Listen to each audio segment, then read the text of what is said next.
Все, записываем, да? Да.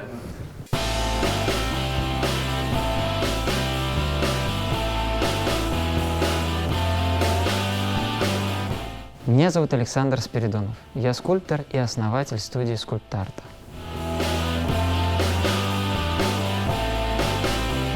Специалитет у меня специальность реставратор монументальной скульптуры в камне и гипсе. Когда я учился в университете, еще будучи лаборантом, меня попросили слепить череп, методическое пособие для студентов. Я так этим увлекся, я череп лепил около 7 месяцев, только лепил. Череп я изучал плотно 2 года, пока я не начал его чувствовать нутром в портрете каждого человека. И весь мир вокруг меня стал преображаться, меняться. Люди вокруг меня стали намного интереснее, глубже. Когда я еду в метро, для меня это галерея портретов, это галерея картин. Я любуюсь людьми, которые в метро. Для меня нет некрасивых лиц, есть только интересные и очень интересные люди. Вот это для меня важный момент.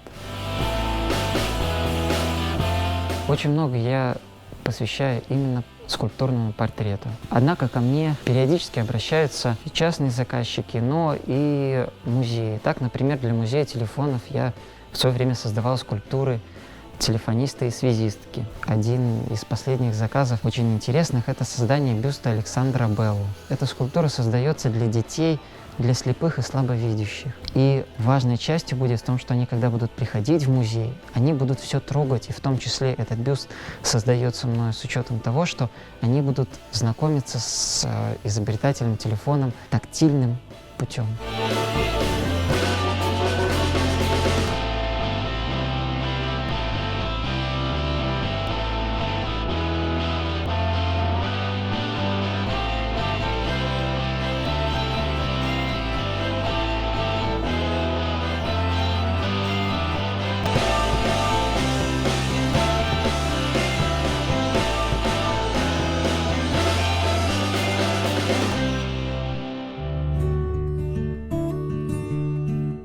Хотелось бы рассказать немножко о том, как создавалась наша школа, которая сейчас уже существует, студия Скульптарта, студия, как мы ее с любовью называем, скульптурного портрета. Первый набор, что интересно, был ровно 2 года назад. Я разработал программу, я к этому готовился около полугода, к тому, чтобы начать вести этот курс, потому что аналогов не было. Потихонечку меня стали поддерживать. Мне начинали говорить: друзья, давай мы тебе чуть-чуть поможем, давай вот тебе надо развиваться. Это надо развивать, это очень интересно, это очень здорово. И так, например, мне предложили подать на грант. Рядом со мной стали собираться друзья, ученики, единомышленники, совершенно разные, отовсюду. Каждый помогал, чем мог, чуть-чуть, совершенно безвозмездно. Когда летом мы направили на грант, мы его выиграли. И когда мы вернулись, мы сразу занялись переездом. У меня бывало собиралось по 12-13 человек, и мы здесь клали плитку, выравнивали полы, привозили эти все материалы, красили стены. И все это делали настолько гармонично, настолько сообща. Что интересно, на курсы ко мне приходят люди, не только имеющие какой-то художественный навык, но и люди совершенно иных профессий. И приходят первый раз, они никогда в руке не держали карандаш. Но мой курс рассчитан под это, поэтому я никогда не набираю много учеников, потому что для меня важно работать с каждым. Каждому уделить внимание, каждому объяснить, каждому показать. Именно так и была разработана мной программа, что параллельно я цветными мелками рисую на доске, все проговариваю. Затем я вместе со всеми леплю поэтапно, я все пролепливаю, и еще раз все объясняю. И всем раздаю конспекты, еще все конспектируют так, чтобы люди на всех уровнях восприятия смогли прочувствовать эту информацию. Главное ведь какая задача любого преподавателя? Не столько научить, не столько объяснить, не столько показать, сколько заинтересовать.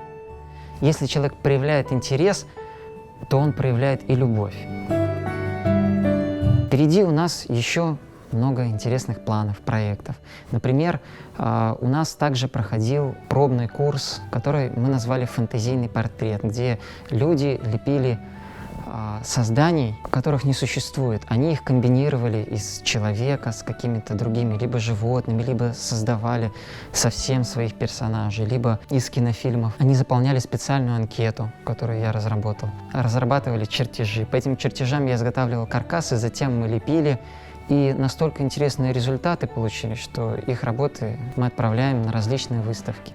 Когда они приходят на курсы, в процессе занятий они ко мне начинают подходить перед началом каждого занятия. Некоторые из них говорят: вы знаете, вот я после прошлого занятия вот ехала и рассматривала лбы у людей. Я видела такой интересный лоб. Или там губы. А вот Александр, я встретила там такого человека, у него, значит, вот такой нос, вот так вот. Интересно, правда? А вот почему это так? И мы это все обсуждаем. Люди действительно начинают обращать на это внимание, смотреть. И, конечно, самая большая для меня радость и счастье, что каждый раз, когда люди уходят с моих занятий, многие из них ко мне подходят отдельно и говорят спасибо. Вот это, я считаю, самая сильная благодарность, когда человек в конце занятия просто подошел и сказал спасибо. Это значит, что ему понравилось настолько, что это его так переполнило, что ему надо с этим поделиться. А вот это спасибо — это то, как он делится этим. Это немножечко стереотипы, что художники, творческие люди, либо поэты, либо писатели, балерины, актеры. Нет, на самом деле творческая абсолютно любая профессия. Главное — вдохнуть в себя это творчество и потом его отражать в своей профессии, кем бы человек ни был.